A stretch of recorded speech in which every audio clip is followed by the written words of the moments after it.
All right. What is up, guys?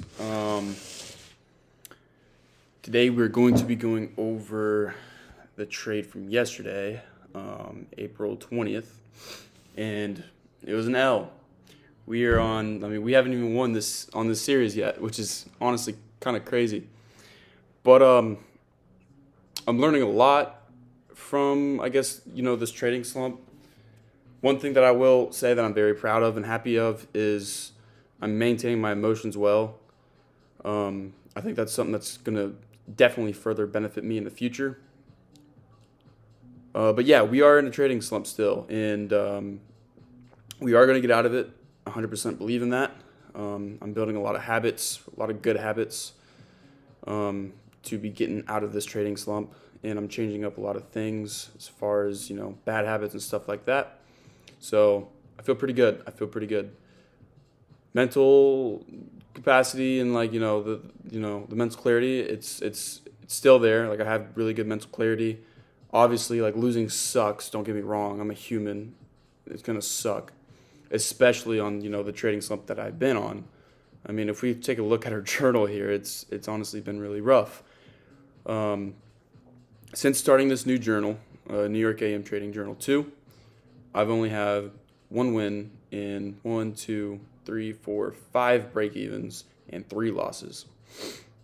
So there's obviously something going on in my system that I need to fix. Thinking logically here, right? Now, I believe one trade was an emotional trade. That's easily avoidable. This trade, it's like 50-50 when it comes to, is it avoidable, is it not? I think it's avoidable now because of the lesson that I've learned throughout trading through this day. And we'll get into it here shortly. But I do want to get into something that is such an eye-opener to me. And I think me and a lot of people that are in my position that are traders, quote unquote, I think they need to hear this. So I've been reading this new book. I just finished Psychology of Money. It was all right. It taught me a lot about, like, traditional way of saving, like compound, stuff like that. But this new book that I'm reading, Atomic Habits, it is the most refreshing book I've read in a very, very long time. It's like everything just, when you read a book or when you resonate with something so much, you just geek out on it. This is what I'm currently geeking out on. So I'm going to get straight into this. There is one very specific quote, quote in this book that is such an eye-opener, and it's so fucking refreshing to hear if you genuinely believe in yourself. So I'm going to go ahead and read it out loud. In the early and middle stages of any quest, there is often a valley of disappointment. You expect to make progress in a linear fashion, and it's frustrating how ineffective changes can seem during the first days, weeks, and even months. It doesn't even feel like you're going anywhere. It's a hallmark of any compounding process. The most powerful outcomes are delayed. I'm going to go ahead and read this one more time because I think I low-key screwed it up. In the early and middle stages of any quest, there is often a valley of disappointment. You expect to make progress in a linear fashion, and it's frustrating how ineffective changes can seem during the first days. Weeks, even months, and years, it doesn't even feel like you're going anywhere. It's a hallmark of any compounding process. So, where are we at right now in this series? We are in the epitome of the valley of disappointment. We are doing everything right. Mostly, we're doing everything right. We're thinking logically, we're being patient, but we're just in the valley of disappointment, right? But something that I have to realize is, and it just brings me back to patience. It literally just brings me back to patience. You have to stay patient to your system. You know your system works. Thinking logically, being patient, knowing when to trade, knowing when not to trade. You're doing all that stuff right. my mentals, it's very clear. It's fine. Everything's fine. But you're just not getting the results that you want. Well, take a look, Dalton. You got 1, 2, 3, 4, 5, 6, 7, 8, 9, 10 trades. That's not enough. That is not enough. So we're just going to continue to keep moving forward. And we know eventually that we're going to get out of this trading slump. There's a few things that I probably need to critique in my trading system, whether that be, higher time frame trades like 5-minute or 15-minute. Because if you look here on my journal, most of the losses are lower time frame, 1 minute, 1 minute, 2 minute, right? So I think moving forward, maybe I should stick more to 5-minute, 15-minute trades. All right, so with that being said, we can go ahead and go over our trade that we took on April 20th. It's a brutal trade.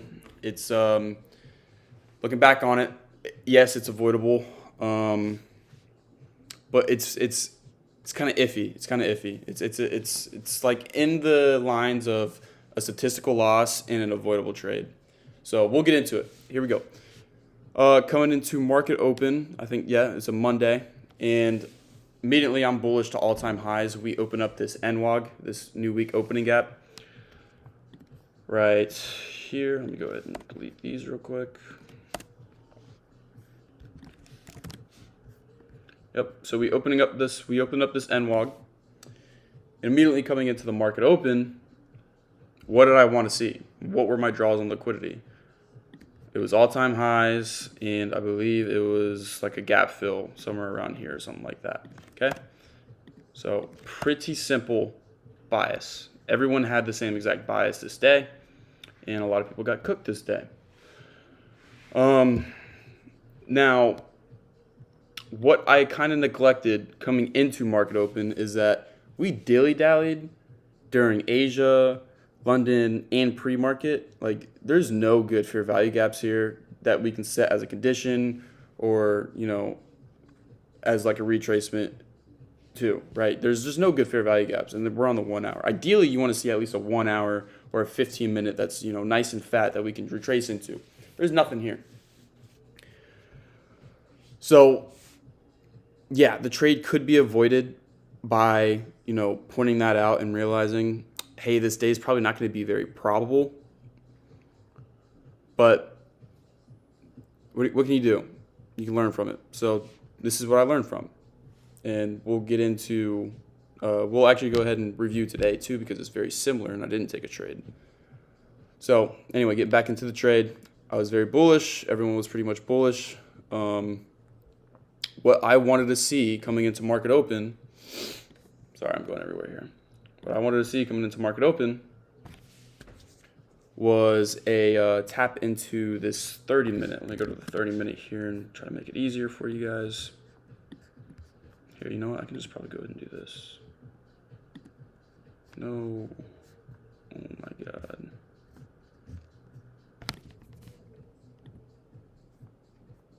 Give me a second, boys. What the fuck? Dude. Start new. Leave. Let me just refresh. Alright. See if I can figure this out without being a retard here.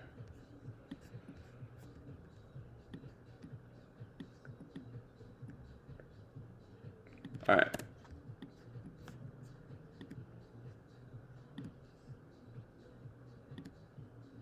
So I believe this is market open. Let me see here. Yeah, okay, this is market open. So coming into the day, what I wanted to see is a retracement. My draws, like I said, were, if we go to the hourly here, or no, 15-minute. It was like a gap fill, something like that. I don't think it was on the 15-minute, to be honest. And then all-time highs. Those are like my, draws. So coming into the day, I wanted to see a retracement. We opened up this 30-minute, and that's pretty much all I wanted to see us tap into. I was honestly about to like limit order it, and I would have probably I would have gotten a better entry by limiting the fucking trade, but I didn't because I told myself it's a Monday. I want to see more confirmation coming out of the 30-minute instead.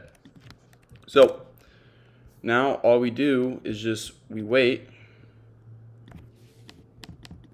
until we tap into the 30-minute. A lot of people got cooked right here. I don't trade the first 5 minutes of market open, and that helped me a lot. And that's like a habit that I literally have day in and day out when it comes to trading New York AM. First 5 minutes open, never trade it, and it literally helps me every time. Like, it saves my ass. All right, so now we're coming into this 30-minute. All I wanted to see here was good displacement coming out of it and a validation of this retrace, right? So I believe I took an entry on the 2-minute. See, now we're just dilly-dallying here. Yeah, a lot of people took a trade right here because they're so convicted in longs. I believe that is the 2-minute close. My laptop's about to die soon. So yeah, this is what I took right here, I believe. Yeah, this is a 2-minute. And then we had something like this. And then we had our protected stop. It looks really good. I love this trade. The entry system behind it, 2-minute close. I usually don't take 2-minute closes. But, I told myself I want to see, any type of close coming out of this 30-minute, I'll take. I pretty much said that. 1 minute, I kind of, missed this entry right here. So I'm like, all right, let me just go to the 2-minute. If we get a good close on the 2-minute, then I'll just take it. That's pretty much my thought process behind that. So we tap into this 30-minute. We invalidate this retracement here, and I'm just set on longs. I go break even here, and then that should be the trade, right? So we play price, and we just get absolutely cooked. Boom. All right. So what I learned from this day is it's a very hard day to learn from, but if you just look at overall higher time frame, there's just no, really, the price action's too wicky here, and you can come into market open thinking that it's going to be wiki as well. Now, it's very subjective, but I am going to keep in count a day like this. And now we're going to go ahead and get into today, which is pretty much the same exact day, but better volume coming into market open. So let's get into it. Actually, hold on. Let's go ahead and go to my journal here. All right. So I was bullish to all-time highs on NQ. NQ is close to the draw, but not more bullish than ES. That's probably my first mistake. So yeah, ES was a little bit more bullish than NQ. I didn't trade ES because my mind at that time is like, okay, NQ is closer to the draw. I should probably trade that. That was probably my first mistake. And then my second mistake is, identifying how wiki price action was before New York AM. All right. So I honestly wanted to limit order the 30-minute below, and I told myself I'd rather want any type of confirmation out of the 30-minute. Once I got a strong 2-minute candle close, I entered and got stopped out from us ranging. Pretty unfortunate loss because I thought it was a good trade to take, but it was just a range day that I got caught up in. I should have stayed on the 5-minute. So yeah, honestly, I probably should have stayed on the 5-minute. I kind of changed something up in my system. I went to the 2-minute. So that's something to take into account too. So 3 things. I should have stayed on the 5-minute. I should have realized the conditions before New York AM. Very wiki. And what was the other one? Oh yeah, ES was way more bullish than NQ. Okay? Now today, so that's what we could take away from that day and our loss from that. And I actually, put this day that I lost on into good use from today. So if we go into market open today,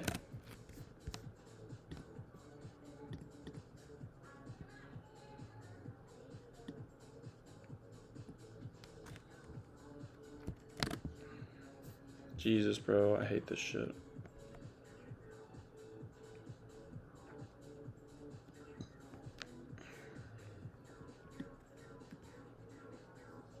All right, so right here is market open. So let's just go ahead and play our replay tool.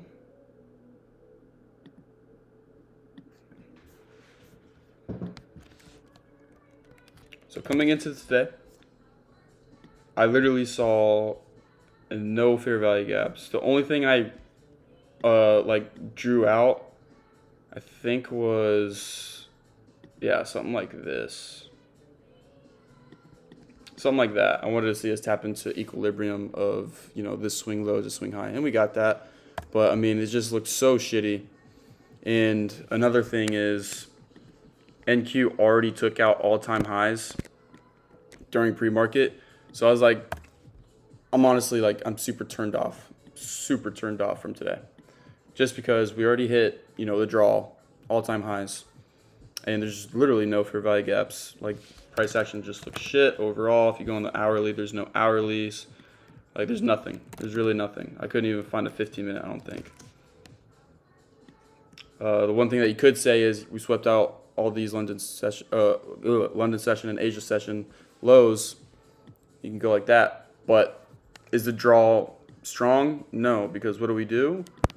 We took out all-time highs during pre-market. So that's why I didn't end up trading today. Now, there was a good entry if you're a pattern trader, right? Pretty much. If you're a pattern trader. There's a really good entry, actually. Right here. You could either take something like this if you were super convicted on longs, and you just target that to all-time highs, plan to protect a stop just like that, and people got break even on this. Or you could have a later entry like this, and then target all-time highs, and then you probably would have got stopped out on this one. Or, I would have gone break even if I would have took this. Yeah. And then we just, dump for the rest of the day, and we range for the rest of the day. All right? So that was today. April 21st. Wasn't the most probable day to trade, and I didn't trade. So yeah, learned my lesson from yesterday and took it into today, and we got the W by taking no trade. So that is pretty much it. Just another thing, like I wanted to say, bro, this book, what the quote of in this book. It's just super fucking refreshing to hear. I'm going to go ahead and fucking read it out loud again. Because you eat shit and eat shit and eat shit so many times, even if you're doing the right thing. You eat shit so many times, even though you're doing the right thing. And you just wonder, like, not even wonder. You're just like, dude, I'm doing everything right. Why am I not getting those results? You got to stay patient, and you got to just, there's going to be a valley of disappointment in anything that you do that you want to succeed in. It's just how the system goes. It's just how it works. All right. So I'm going to go ahead and read it one more time to you guys, and then we can end it off. All right. So in the early and middle stages of any quest, there is often a valley of disappointment. You expect to make progress in a linear fashion, and it's frustrating how ineffective changes can seem during the first days, weeks, and even months and years. It doesn't even feel like you're going anywhere. It's a hallmark of any compounding process. The most powerful outcomes are delayed. The most powerful outcomes are delayed. So what am I doing right now? I'm putting in good habits. I'm inputting good habits, and I'm not getting any results out of it. Right? I'm inputting good habits, and I'm not getting any results out of it. But it's only been, 2 weeks, 3 weeks that I've been doing this, and I'm continuing to eat shit. If you look at my journal, I'm eating shit and eating shit. We're just in the valley of disappointment. That's all. We just got to stay patient and trust the process and trust the system. And these habits that we are enforcing and that we are instilling into our trading system and our mental and our mind, they're going to compound and compound and compound each and every single day. So you get better 1% a day. You work with intent. You work with intent. You don't just go by a day and say, oh, okay, I'm done closing the charts. No, you go back to those charts and you figure out, why did this do that?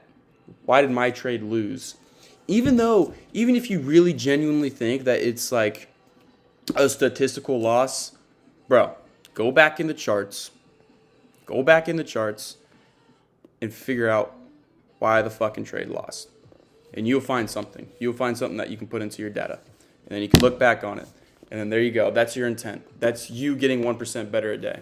All right? So that's how we're going to end it off. We're going to... So we're 0-1 on this week. Don't care.